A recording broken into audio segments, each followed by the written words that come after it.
Este es el segundo video al respecto de ecuaciones constitutivas. El tema principal es la ley de Hooke en el contexto de sólidos elásticos.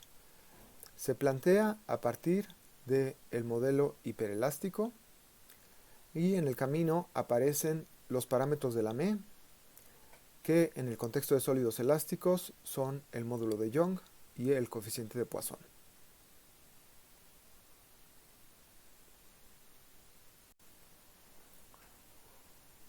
Lo que nos interesa en este caso son los esfuerzos en un sólido que tiene una pequeña deformación en un estado que no está relajado, en un estado que está sometido posiblemente a algún esfuerzo externo, y esto nos provoca esfuerzos internos, es decir, esfuerzos entre los elementos de nuestro sólido que vamos a considerar elástico.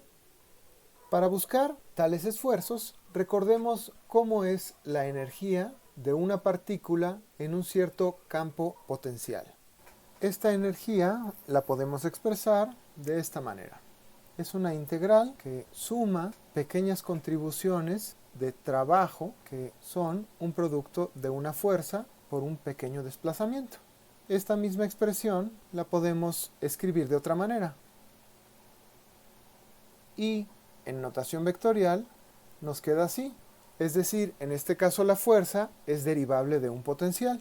Entonces hagamos un planteamiento análogo para un potencial del cual podemos derivar los esfuerzos que son las componentes de nuestro tensor de esfuerzos de Cauchy. Esto sería, y en este caso, los escalares con respecto a los cuales voy a derivar son las componentes de mi tensor de deformación infinitesimal. Al plantear esta hipótesis, yo no tengo de entrada una expresión explícita de la función U0 en términos de este tensor infinitesimal de deformación. Entonces, para poder abordar el problema, una de las cosas que se puede hacer y que hicimos en el video anterior es escribir una serie de Taylor de esta relación. El primer término es una constante, el segundo término es un juego de coeficientes que corresponden a un término lineal de este tensor infinitesimal de deformación. Luego vienen otro juego de coeficientes que corresponden a un término cuadrático, donde aparece dos veces este tensor infinitesimal de deformación, y otros términos de orden superior que no voy a escribir en este momento.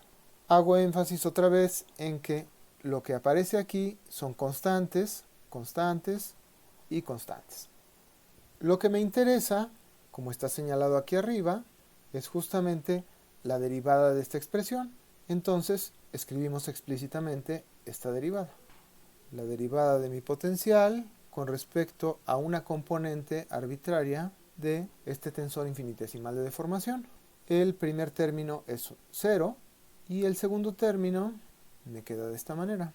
Luego el término cuadrático, me quedan las constantes afuera y la derivada y los términos de orden superior. Luego desarrollo la derivada de este producto que aparece aquí.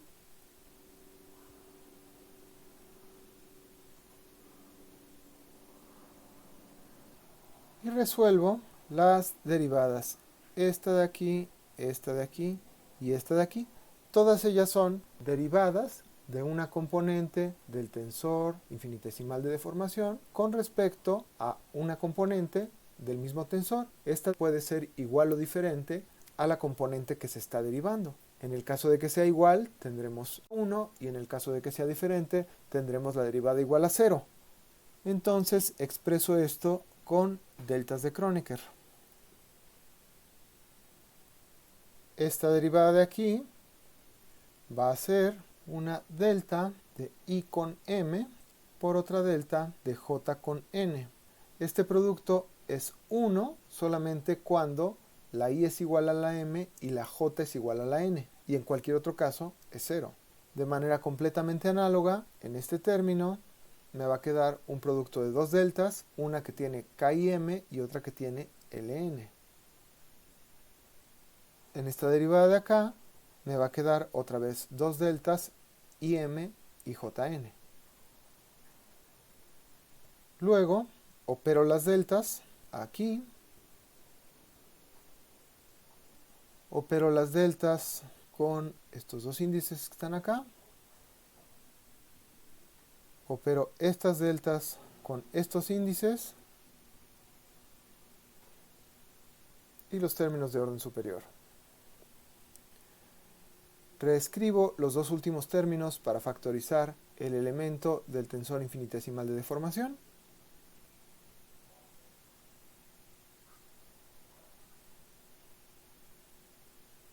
Y defino un tensor a partir de estos dos.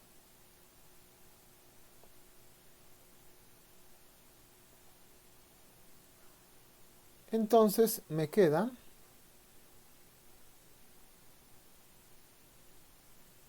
luego observo este término un momentito. Cuando todas las componentes de mi tensor infinitesimal de deformación son 0, entonces mi esfuerzo mn es igual a esta constante. Esto quiere decir, en el estado que yo tome como referencia, esa constante va a ser el esfuerzo que le corresponda. Para facilitarme la vida, yo puedo tomar el estado de referencia como un estado relajado, donde todos los esfuerzos mn son 0, y entonces esta constante es 0 también.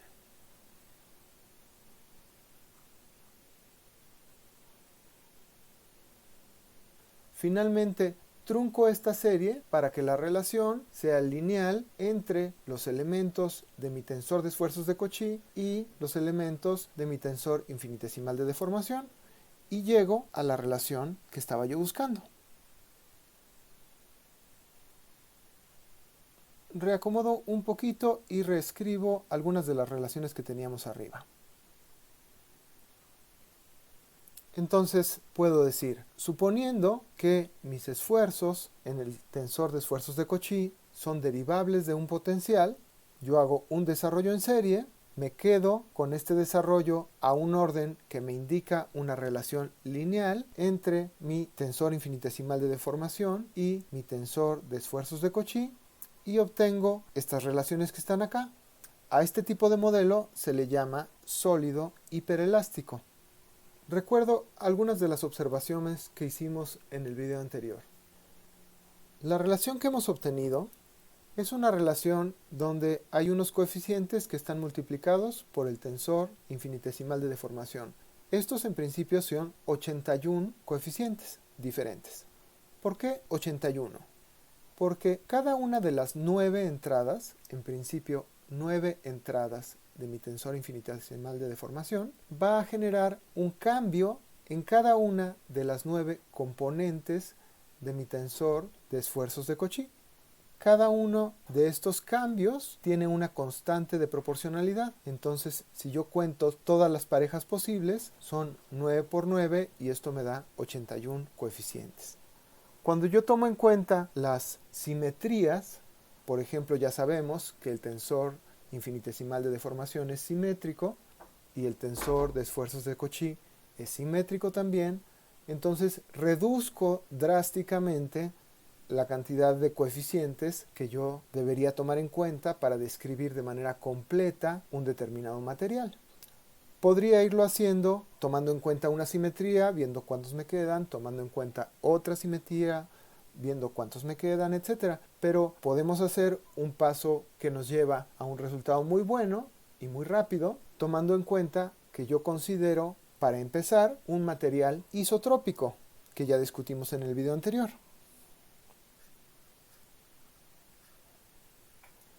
En este caso, lo que obtengo es esta misma relación, pero con muchos menos coeficientes.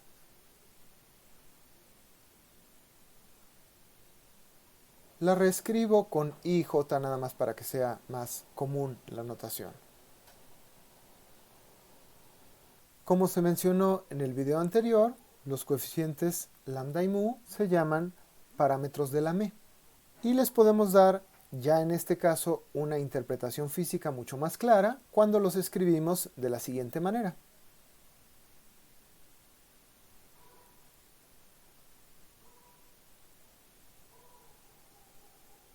Para poder avanzar hacia esta interpretación física, una de las cosas que voy a hacer es escribir explícitamente la componente 1,1 de mi tensor de esfuerzos de Cauchy. De manera completamente análoga,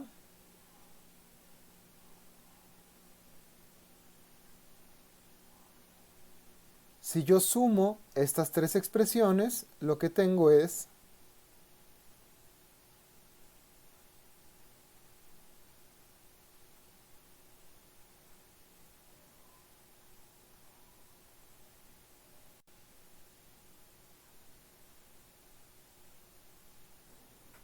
si yo sustituyo esta expresión que acabo de obtener en esta que está aquí, lo que me queda es una relación donde yo puedo despejar este parámetro que tengo acá. El resultado de hacer ese despeje, ya tomando en cuenta cómo se escribe lambda y cómo se escribe mu, me queda de la siguiente manera.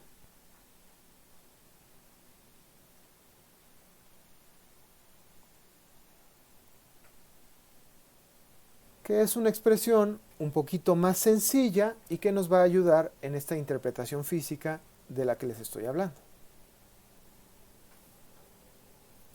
Supongamos una situación donde tengo un esfuerzo en la dirección 1 que se aplica de manera normal a una cara que es perpendicular a la misma dirección 1.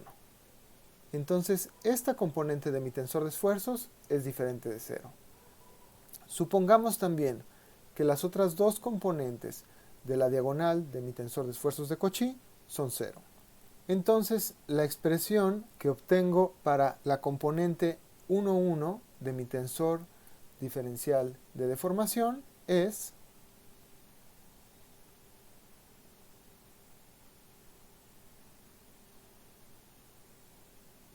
esto me indica de inmediato una interpretación para esta constante e que yo he estado escribiendo. Es el cociente entre el tensor de esfuerzos de Cauchy correspondiente a un esfuerzo normal en una determinada dirección y la extensión unitaria que corresponde precisamente a esta dirección. Recuerdo que esta componente E11 es una extensión unitaria que se expresa de esta manera cuando yo estoy observando una diferencial de longitud que está en dirección correspondiente a la primera coordenada. A esta constante E se le llama módulo de Young. Desde luego, yo obtuve esta interpretación física del módulo de Young haciendo una suposición de que había una fuerza normal en una cierta dirección. Yo podría haber utilizado cualquiera de las otras direcciones y me hubiera salido un resultado completamente análogo.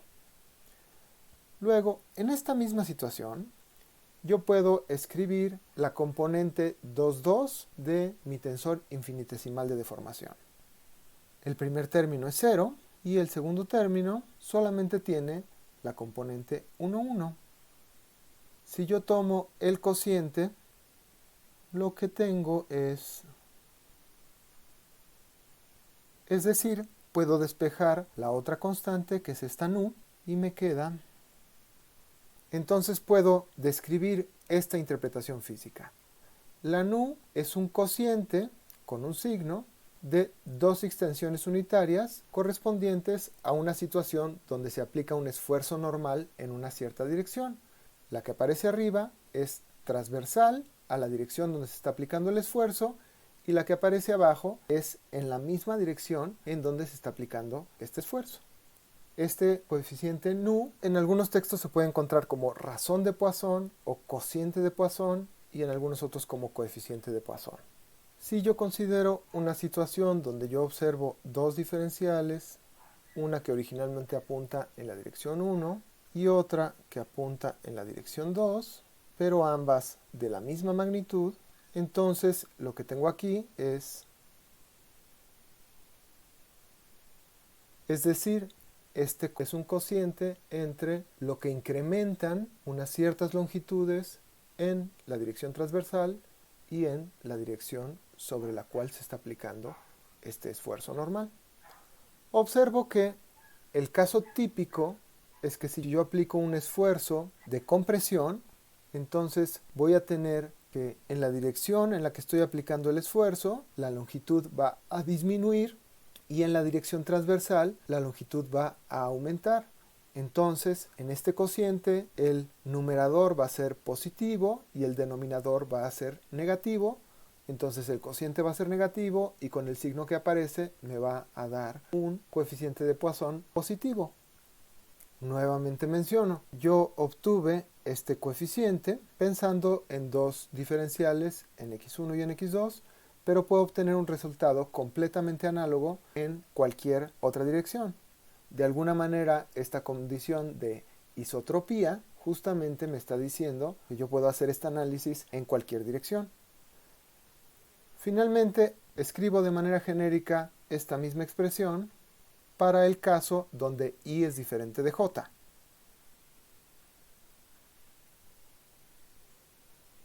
La interpretación física que corresponde a esta expresión es que el cambio en el ángulo entre dos diferenciales, una de ellas apuntando en dirección I y otra de ellas apuntando en dirección J, va a ser proporcional con esta constante dada por una cierta relación entre el módulo de Young y la razón de Poisson, va a ser proporcional a el esfuerzo cortante aplicado en dirección J sobre una cara orientada de manera correspondiente con el eje Y.